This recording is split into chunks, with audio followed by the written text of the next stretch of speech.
तो मतलब हेडफोन्स निकाल देते हैं ना लिसनिंग खत्म होने से पहले ही, उनको पता चल जाता है कि 40 क्वेश्चंस पूरे हो गए, मुझे अपना आंसर मिल गया, दैट्स इट। एंड उसके बाद कुछ बच्चे उसको देख के निकालते हैं, कुछ बच्चे बिल्कुल एंड तक बैठे रहते हैं, शायद कोई आंसर मिल जाए। Hello everyone, this is Japneet and this is the new video. This is the second part of a basic series. And in this video, I will talk about listening. If you really want to improve, make sure to watch this video till the end. यहाँ पे आपको practice कैसे करनी है वो बताऊंगा। उसके पहले थोड़ा सा बेसिक जान लो। बेसिकली लिसनिंग में क्या होता है, 40 क्वेश्चंस होते हैं, मतलब 4 सेक्शंस होते हैं कंटेनिंग 10 क्वेश्चंस ईच। इसके अलावा आपके पास 35 to 40 मिनट्स होते हैं जो आंसर आप ट्रांसफर करते हो उसको मिला के। मोर ओवर क्वेश्चन टाइप्स की अगर बात करें तो एमसीक्यू, मैप, डायग्राम, फ्लो, इसके अलावा match the heading, fill in the blanks, 1 word, 2 word, 3 word, है ना, ये आपके पास क्वेश्चंस आ जाते हैं। अगर आप कोई भी लिसनिंग करते हो आपको पता चल जाए क्या क्वेश्चन टाइप है।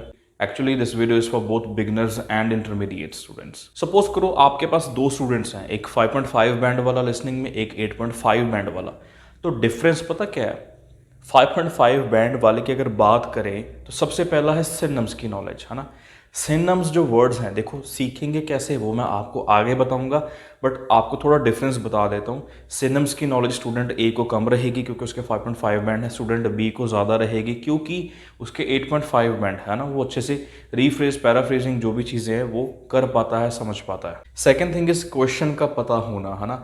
जो 5.5 बैंड वाला बच्चा है उसको ये पता नहीं होगा कि क्वेश्चन अभी चल रहा है कि ओवर हो गया, मतलब इस चक्कर में आपके आगे के 4 या 5 क्वेश्चंस जो हैं वो स्किप हो जाते हैं। स्टूडेंट बी 8.5 बैंड वाला या 8 बैंड वाला, उसको पता होगा, वो टू दी पॉइंट करेगा, उसको पता है कि क्वेश्चन ओवर हो गया है, ठीक है, नेक्स्ट पे मूव करते हैं। आपने वो बच्चे नहीं देखे क्लास में जो मतलब हेडफोन्स निकाल देते हैं ना लिसनिंग खत्म होने से पहले ही, उनको पता चल जाता है कि 40 क्वेश्चंस पूरे हो गए, मुझे अपना आंसर मिल गया, दैट्स इट। एंड उसके बाद कुछ बच्चे उसको देख के निकालते हैं, कुछ बच्चे बिल्कुल एंड तक बैठे रहते हैं, शायद कोई आंसर मिल जाए।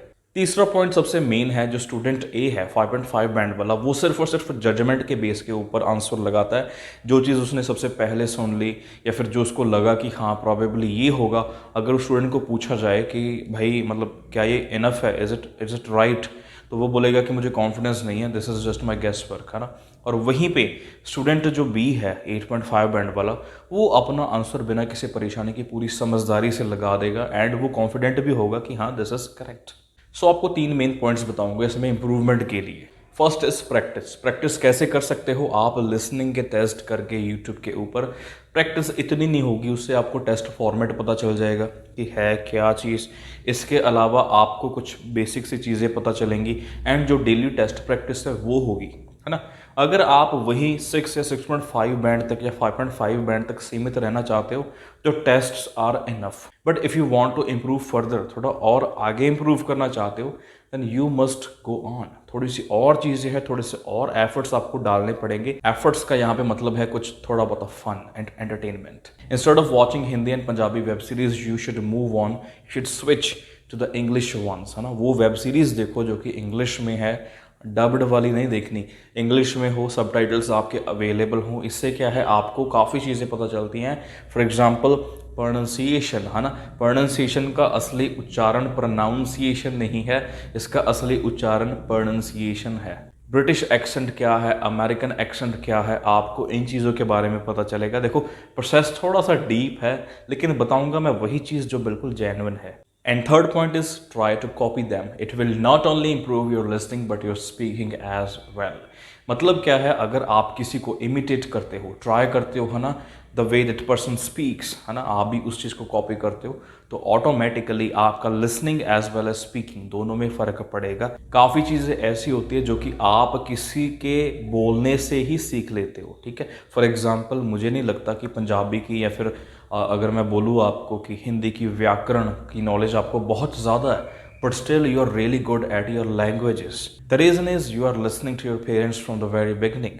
बिल्कुल स्टार्टिंग से आप अपने पेरेंट्स को सुन रहे हो एंड दैट्स वाई आप कुछ अच्छे से बोल पा रहे हो, कुछ अच्छे से सुन पा रहे हो, ठीक है।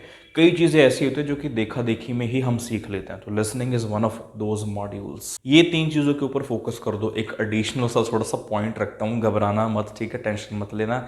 एडिशनल पॉइंट ये है कि एक टास्क ऐड होगा आपके उसमें, आपके स्केड्यूल में, दैट इज़ रीडिंग न्यूज़पेपर, है ना। As I have mentioned earlier, web series देखने से आपके listening as well as speaking पे फर्क पड़ेगा। अगर आप न्यूज़पेपर करोगे आपके रीडिंग एंड लिसनिंग दोनों के ऊपर फर्क पड़ेगा, काफ़ी चीज़ें नहीं पता चलेंगी, काफ़ी सिनम्स पता लगेंगे। वेब सीरीज से, न्यूज़पेपर से, किसी को सुनने से आप काफ़ी सारे ऐसे वर्ड्स, सिनम सीख सकते हो। दिस वॉज पार्ट 2 जहाँ पे हमने लिसनिंग के बारे में बात करी है। In part 3 we will move to writing, क्योंकि हमने speaking and reading already part 1 में करा हुआ है। बेसिक सीरीज का पार्ट 1 वो था। This was part 2 and we will move to part 3 soon. जल्दी ही वीडियो आएगी पार्ट 3 के ऊपर भी। एंड कल जिनका टेस्ट है, ऑल द बेस्ट। भगवान करे कि बड़े बड़े सबके बैंड आए। Stay happy, keep growing, love you all, take care.